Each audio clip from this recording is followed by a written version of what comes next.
함께 나누실 하나님의 말씀은 예레미야 2장 1절에서 13절 말씀입니다. 구약성경 1051쪽입니다.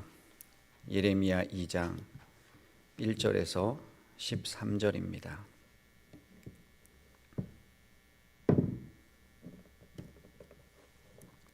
말씀을 한 절씩 교독하시고 마지막 13절은 합독하시겠습니다. 여호와의 말씀이 내게 임하니라. 이르시되 가서 예루살렘의 귀에 외칠지니라. 여호와께서 이와 같이 말씀하시기를 내가 너를 위하여 내 청년 때의 인애와 내 신혼 때의 사랑을 기억하노니 곧 씨 뿌리지 못하는 땅 그 광야에서 나를 따랐음이니라. 이스라엘은 여호와를 위한 성물 곧 그의 소산 중 첫 열매이니 그를 삼키는 자면 모두 벌을 받아 재앙이 그들에게 닥치리라. 여호와의 말씀이니라. 야곱의 집과 이스라엘의 집 모든 족속들아 여호와의 말씀을 들으라. 나 여호와가 이와 같이 말하노라. 너희 조상들이 내게서 무슨 불의함을 보았기에 나를 멀리하고 가서 헛된 것을 따라 헛되이 행하였느냐.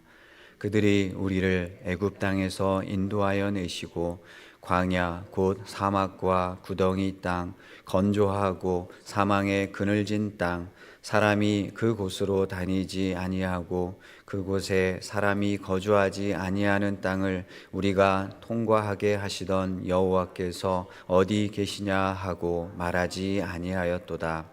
내가 너희를 기름진 땅에 인도하여 그것의 열매와 그것의 아름다운 것을 먹게 하였거늘 너희가 이리로 들어와서는 내 땅을 더럽히고 내 기업을 역겨운 것으로 만들었으며 제사장들은 여호와께서 어디 계시냐 말하지 아니하였으며 율법을 다루는 자들은 나를 알지 못하며 관리들도 나에게 반역하며 선지자들은 바알의 이름으로 예언하고 무익한 것들을 따랐느니라. 그러므로 내가 다시 싸우고 너희 자손들과도 싸우리라. 여호와의 말씀이니라. 너희는 기띔 섬들에 건너가 보며 게달에도 사람을 보내 이 같은 일이 있었는지를 자세히 살펴보라. 어느 나라가 그들의 신들을 신 아닌 것과 바꾼 일이 있느냐. 그러나 나의 백성은 그의 영광을 무익한 것과 바꾸었도다. 너 하늘아 이 일로 말미암아 놀랄지어다. 심히 떨지어다. 두려워할지어다. 여호와의 말씀이니라. 내 백성이 두 가지 악을 행하였나니 곧 그들이 생수의 근원되는 나를 버린 것과 스스로 웅덩이를 판 것인데 그것은 그 물을 가두지 못할 터진 웅덩이들이니라. 아멘. 하나님은 예레미야를 부르시며 모태에서부터 아니 그 이전부터 택하셔서 그를 열방의 선지자로 삼으셨다라고 말씀하십니다. 또한 스스로 어리다 하며 말을 할 줄 모른다고 하던 그에게 내가 너와 함께하며 또한 너를 도울 것이니 두려워하지 말라라고 격려하시며 예레미야의 소명을 굳건하게 해 주셨습니다. 하나님이 사랑하시는 우리도 창세 전부터 택하시고 부르셔서 예수 그리스도 안에 있는 구속으로 말미암아 우리를 구원하시고 영생을 주시고 하나님의 자녀 삼아 주시고 또한 지금 서 있는 그 자리에 우리를 세워 주셨습니다. 이러한 소명의식은 우리가 서 있는 삶의 자리를 지키며 또한 맡은 바 소임을 다할 수 있게 하는 큰 원동력이 됩니다. 이어서 하나님은 예레미야에게 살구나무 환상과 북으로 기울어져 있는 끓는 가마 환상을 보여주시면서 앞으로 예루살렘과 유다가 받게 될 그 심판에 대해서 명확하게 말씀해 주셨습니다. 이제 오늘 본문 2장에서부터는 하나님을 믿고 따르던 백성이 하나님을 배반하고 떠나게 되었던 것을 책망하시면서 그들이 받을 심판을 구체적으로 말씀하고 계십니다. 본문 1절과 2절 말씀입니다. 여호와의 말씀이 내게 임하니라. 이르시되 가서 예루살렘의 귀에 외칠지니라. 여호와께서 이와 같이 말씀하시기를 내가 너를 위하여 내 청년 때의 인애와 내 신혼 때의 사랑을 기억하노니 곧 씨 뿌리지 못하는 땅 그 광야에서 나를 따랐음이니라. 하나님은 당신의 백성들과의 관계를 마치 결혼 관계에 빗대어서 두 사람이 서로 사랑했던 시절을 떠올리게 하십니다. 보통 광야는 사랑하기에 적합한 장소는 아닙니다. 마실 물도 또 머물 집도 없고 내일을 기약할 양식도 없는 결핍의 땅임을 봅니다. 그러나 하나님은 그 척박한 땅에서의 시간을 바로 신혼 때의 시절이다라고 부르십니다. 그때 이스라엘에게는 오직 하나님밖에 없었기 때문입니다. 그 결핍이 오히려 하나님과 이스라엘 사이를 가장 친밀한 관계로 묶어주었던 것입니다. 우리 그리스도인들에게 이러한 청년의 때와 신혼의 때는 곧 요한계시록에서 에베소 교회를 향해 말씀하셨던 처음 사랑의 시기라고 볼 수 있을 것입니다. 주님을 뜨겁게 만나고 기쁨과 감사의 고백이 흘러나오던 시절입니다. 구원의 은혜 앞에 뜨거운 눈물을 흘리고 무릎 꿇고 엎드려 오랜 시간 주님과 기도로 교제하고자 했던 그때일 것입니다. 비록 세상에서는 몸이 연약하고 경제적으로는 어렵고 인생의 고난의 시절을 지나는 때였을지라도 마음에는 그리스도의 충만한 사랑으로 채워져서 오직 주님 한 분만으로 만족한다라고 하는 그런 찬양의 고백이 흘러나오던 때일 것입니다. 그러나 어느 순간 하나님과의 교제가 점점 우선순위에서 밀리고 뜨거웠던 사랑의 관계가 조금씩 식어진 듯한 마음이 들 때가 우리에게도 찾아오게 됩니다. 그럴 때 우리는 오늘 이 말씀에 다시금 귀를 기울여야 할 것입니다. 3절 말씀입니다. 이스라엘은 여호와를 위한 성물 곧 그의 소산 중 첫 열매이니 그를 삼키는 자면 모두 벌을 받아 재앙이 그들에게 닥치리라. 여호와의 말씀이니라. 하나님께서 이스라엘을 성물이라고 부르십니다. 많은 민족들 중에서 특별히 구별하여서 그들을 택하신 것입니다. 또한 첫 열매라고 하신 것은 하나님께서 가장 최상의 것을 구별하여 선택하셨다는 의미가 담겨 있습니다. 이렇게 거룩한 이스라엘의 정체성을 다시금 강조하신 것은 그만큼 지금 이스라엘이 거룩하지 못한 상태에 있기 때문에 그 모습에서 돌이켜야 함을 깨닫게 하기 위함입니다. 만약 거룩한 성물을 더럽히게 되면 대가를 치르게 되어 있습니다.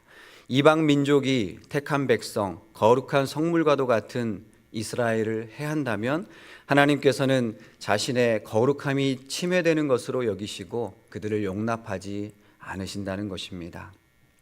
지금까지 하나님께서 그렇게 해 오셨습니다. 아수르가 그랬고 앞으로 바벨론 역시 먼 훗날 그러한 징벌을 받게 될 것입니다. 그러나 지금 이 시점에서는 상황이 다릅니다. 거룩한 성물과도 같은 유다가 그 거룩성을 상실했기 때문입니다. 하나님 안에서 거룩함을 지키지 못하고 오히려 이방신들을 따라간다면 하나님께서는 당신의 거룩함을 위해서 유다를 그 땅에서 내쫓으심으로 당신의 명예를 지키실 것입니다. 거룩성을 해하는 적은 외부에만 있는 것이 아니라 내부에도 존재했던 것입니다. 이어서 이스라엘의 배도 행위를 하나님은 책망하십니다. 4절과 5절입니다. 야곱의 집과 이스라엘의 집 모든 족속들아 여호와의 말씀을 들으라. 나 여호와가 이와 같이 말하노라. 너희 조상들이 내게서 무슨 불의함을 보았기에 나를 멀리하고 가서 헛된 것을 따라 헛되이 행하였느냐. 야곱의 집과 이스라엘의 모든 족속이라고 부르시는 것은 이미 멸망하여 없어진 북이스라엘과 멸망을 앞둔 남유다를 아우르는 표현입니다. 멸망하여서 이미 흩어져 버린 북이스라엘 역시 하나님의 그 마음에 남아있는 당신의 백성임을 뜻한다고 볼 수 있습니다. 하나님은 그들을 향해서 나에게서 무슨 불의함을 보았느냐라고 물으십니다.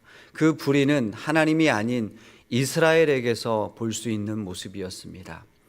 하나님에게서 불의함은 결코 찾아볼 수 없음을, 오히려 신실하심과 의로우심이 하나님의 성품인 것을 반어법적으로 지금 설명하고 있는 것입니다. 6절 말씀입니다. 그들이 우리를 애굽 땅에서 인도하여 내시고 광야 곧 사막과 구덩이 땅, 건조하고 사망의 그늘진 땅, 사람이 그곳으로 다니지 아니하고 그곳에 사람이 거주하지 아니하는 땅을 우리가 통과하게 하시던 여호와께서 어디 계시냐 하고 말하지 아니하였도다. 위험하고 혹독했던 출애굽의 광야길과 가나안의 현재의 풍요로운 모습을 대조하여서 지적하고 계십니다. 6절을 세번역 성경으로 다시 읽어보겠습니다. 이집트 땅에서 우리를 이끌고 올라오신 분, 광야에서 우리를 인도하신 분, 그 황량하고 구덩이가 많은 땅에서 죽음의 그림자가 짙은 그 메마른 땅에서 우리를 인도하신 주님은 어디에 계십니까? 하고 묻지도 않는구나. 출애굽하여서 가나안 땅으로 이끄셨던 하나님이 어디에 계시는가라고 묻는 것은 그들이 그나마 하나님께 관심을 가지고 하나님을 찾고 의지하고자 하는 그 질문이라는 것입니다. 지금 그 물음조차 관심조차도 없이 하나님에게서 멀어져 있다는 것입니다.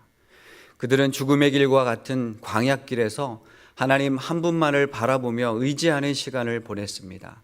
그런데 지금은 그런 하나님이 어디 계시냐라고 묻지도 않고 관심도 없다는 것입니다. 오늘 우리의 삶에서도 하나님께서 나에게 베풀어 주셨던 은혜와 구원의 선물을 잊은 채 하나님께 묻지도 않고 하나님을 찾지도 않는 삶의 모습이 있지는 않으십니까?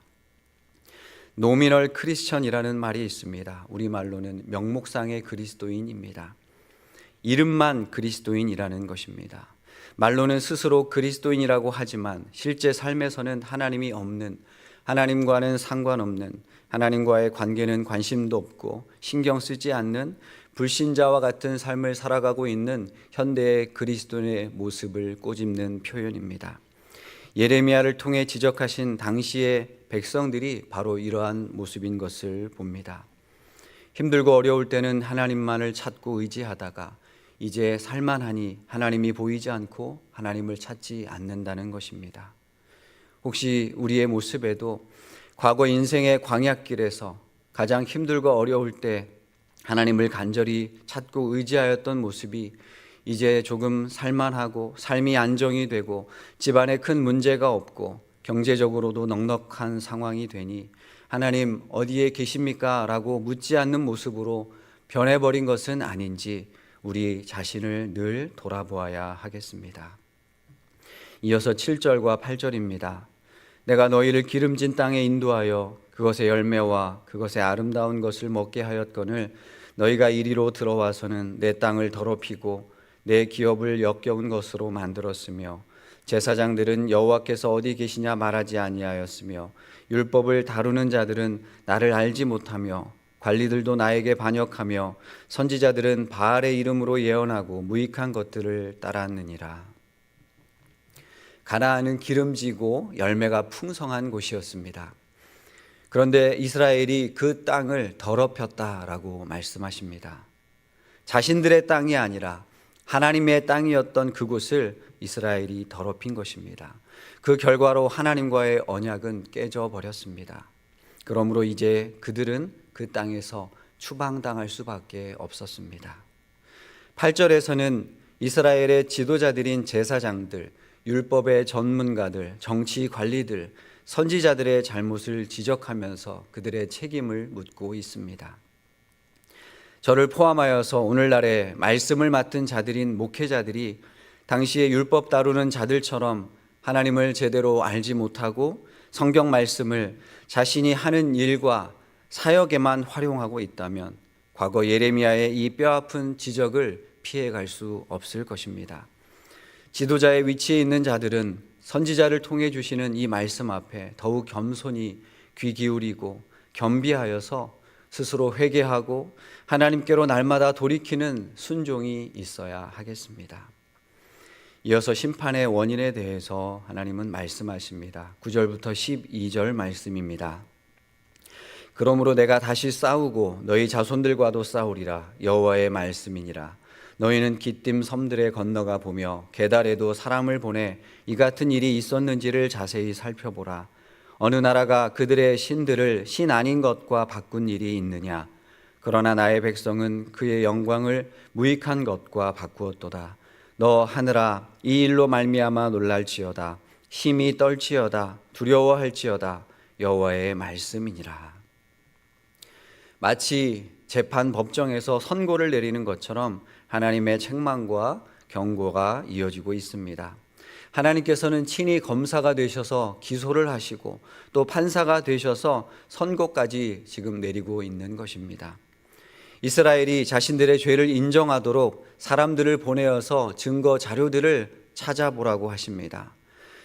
여기에서 기띔은 지금의 키프로스 섬을 가리키는데 여러 이방 민족 중에서 서쪽 지역을 대표하는 나라입니다. 또한 게달은 동쪽을 대표하는 유목 민족을 뜻합니다. 기띔의 섬들과 게달의 사람들은 스스로 자기들의 신을 섬길 때에 다른 신을 찾지 않고 지조를 지켰다는 것입니다. 반면에 이스라엘은 자신들을 택하시고 구원하시고 인도하신 살아계신 하나님을 신 아닌 것과 바꾸어 버렸다고 합니다. 영광스러운 하나님을 버리고 그들의 눈에 보이는 우상들을 섬기고 사랑했다는 것입니다. 그러면서 하늘을 향해 놀라고 두려워하라 라고 말씀하십니다. 마치 하늘과 땅이 백성들의 죄를 지켜보았던 증인들의 역할을 하는 것과 같습니다. 누군가 하나님의 이 슬픈 마음을, 서글픈 사연을 들어주어야 하는데 아무도 들어줄 사람이 없기에 지금 하늘을 향해 외치고 있는 것입니다. 이제 마지막으로 백성들의 죄악을 두 가지로 판정하십니다. 13절 말씀입니다. 내 백성이 두 가지 악을 행하였나니 곧 그들이 생수의 근원되는 나를 버린 것과 스스로 웅덩이를 판 것인데 그것은 그 물을 가두지 못할 터진 웅덩이들이니라. 이스라엘은 생수의 근원이 되시는 하나님을 버리고 스스로 또 다른 물을 얻고자 웅덩이를 팠다라고 말씀하십니다. 우기에 내리는 비를 모아야 하는 웅덩이이지만 터진 웅덩이는 그 역할을 제대로 하지 못했습니다. 그래서 당시의 사람들은 흐르는 샘을 자신의 재산으로 소유하기를 간절히 원했습니다. 이것이 있으면 석회암 지대의 언덕에 우물을 파고 석회를 발라야 하는 수고를 하지 않아도 되었기 때문입니다. 우상 숭배는 스스로 웅덩이를 파는 행위와 같습니다. 이스라엘은 생수의 근원이신 하나님을 버림으로 결국에는 다시 목마른 인생이 되어버리고 말았습니다. 우리에게 있어서 터진 웅덩이는 과연 무엇입니까? 학창시절 좋은 대학을 가기 위해서 예배보다 공부를 우선했던 것, 성공이 인생의 목표가 되어서 하나님을 멀리했던 것, 나의 만족과 나의 꿈을 위해서 하나님보다 더 우선순위에 두는 그 모든 것들이 바로 터진 웅덩이와도 같을 것입니다. 결국에는 밑 빠진 독에 물을 붓듯 다시 목마르고 갈급한 심령이 되어버릴 수밖에 없습니다. 오늘을 살아가는 우리는 어디에서 이 목마름을 해결할 수 있겠습니까? 아모스 선지자는 내 백성이 물이 없어 가람이 아니요 양식이 없어 주림이 아니고 오직 여호와의 말씀을 듣지 못한 기갈이다 라고 선포하였습니다.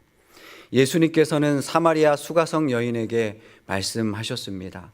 내가 주는 물을 마시는 자는 영원히 목마르지 아니하리니 내가 주는 물은 그 속에서 영생하도록 솟아나는 샘물이 되리라.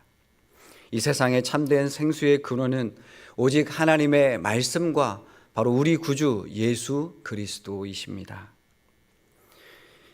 몇 년 전에 유행하였던 드라마 나의 해방일지에서 주인공 연미정은 공허한 삶 속에서 이렇게 외칩니다.